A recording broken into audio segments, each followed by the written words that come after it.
Disinformation, misinformation ও cyber bullying প্রতিরোধে আইনজীবী panel তৈরি করা হয়েছে। এ বিষয়ে 2-1 দিনের মধ্যে প্রজ্ঞাপন জারি করা হবে বলে জানিয়েছেন প্রধানমন্ত্রীর তথ্য উপদেষ্টা ডাক্তার জাহিদুর রহমান।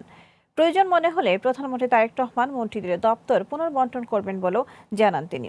সদিচ্ছা থাকলেও ভেঙে পড়া প্রতিষ্ঠানগুলো নিয়ে সরকারের চ্যালেঞ্জ মোকাবেলা করতে হচ্ছে উল্লেখ করে জনগণের উপর সরকার কোনো অন্যায় চাপিয়ে দেবে না বলেও জানান তিনি। আহসান হাবিবের রিপোর্ট।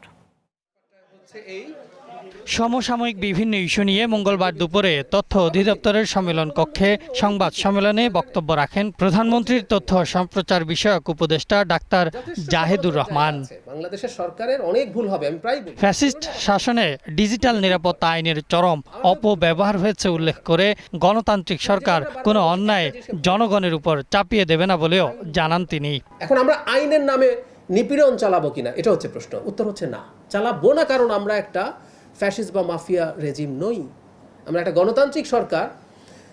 আমি অন্যায়ভাবে কারোর সাথে, শুধু সেটা না, আমরা যদি ব্যবস্থা নিতে যাই, আমি কিন্তু জনগণকে কনভিন্স করতে হবে আমি এই ব্যবস্থাটা নিচ্ছি, এই কারণে নিচ্ছি, আমি কনভিন্স করে নেব। আমি বিশ্বাস করি আমরা দেখাতে পারবো যে কোনো অন্যায় ব্যবস্থা নিচ্ছে না। রাষ্ট্র কিন্তু দিনের শেষে একটা কোয়ার্সিভ ফোর্স, এ তো বল প্রয়োগ করবে। জনগণের প্রত্যাশা ও ভেঙে পড়া প্রতিষ্ঠানগুলো নিয়ে কাজ করতে গিয়ে সরকারকে চ্যালেঞ্জ মোকাবেলা করতে হচ্ছে জানিয়ে সবাইকে ধৈর্য ধরার আহ্বান জানান ডাক্তার জাহিদুর রহমান। সরকার বলতে একটা অংশ নির্বাচনের পর আসে, আর মূল যে স্ট্রাকচার তারা তো থেকে ওইটা ওনারাও সরকার, ওই সরকারটা থেকে যায়, এবং এই সংখ্যাটা বিরাট, লক্ষ লক্ষ, আমরা যদি সব পর্যায়ে বিবেচনা করি।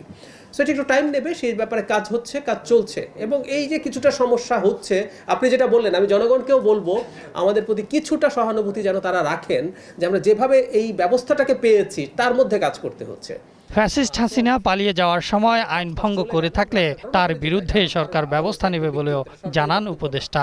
মানে উনি আইসিটিতে মানবতা বিরোধী অপরাধের জন্য অভিযুক্ত, এবং উনি দণ্ডপ্রাপ্ত হয়েছেন মৃত্যুদণ্ড। সম্ভবত এই কারণে প্রতিষ্ঠানগুলো আর মানে নতুন করে এটা করেনি। কিন্তু আমি একমত যে এখানে যেখানে আইন ভঙ্গ হয়েছে সেটার অন্তত একটা প্রাতিষ্ঠানিক রেকগনিশন দরকার, যিনি এই আইনগুলো ভঙ্গ করেছেন। প্রশ্নের জবাবে গুম নিয়েও কথা বলেন তিনি। এই সরকার কোনো গুম, বিচার বহির্ভূত হত্যাকাণ্ড এগুলোকে প্রশ্রয় দেবে না। অন্তত আমি সরকারের বিরুদ্ধে এই ব্যাপারে খুবই কঠোর লড়াই করব, কারণ আমার তো নিজস্ব একটা অ্যাক্টিভিজম আগেই ছিল।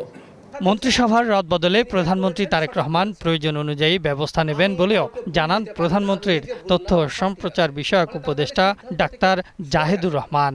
মাননীয় প্রধানমন্ত্রী একটা মন্ত্রিসভা তৈরি করেছেন, একটা উপদেষ্টা পরিষদ তৈরি করেছেন। এটুকু ওনার সাথে কথা প্রসঙ্গে আমি যতটুকু বুঝি, ওনার যদি কখনো মনে হয় যে কেউ ভালো পারফর্ম করতে পারছেন না, তার জায়গায় দপ্তর পুনর্বণ্টন অথবা নতুন কাউকে দেয়া, এগুলো যদি প্রয়োজন মনে করেন তিনি সেটা করবেন। ধন্যবাদ। Ahsan Habib, green news, Dhaka.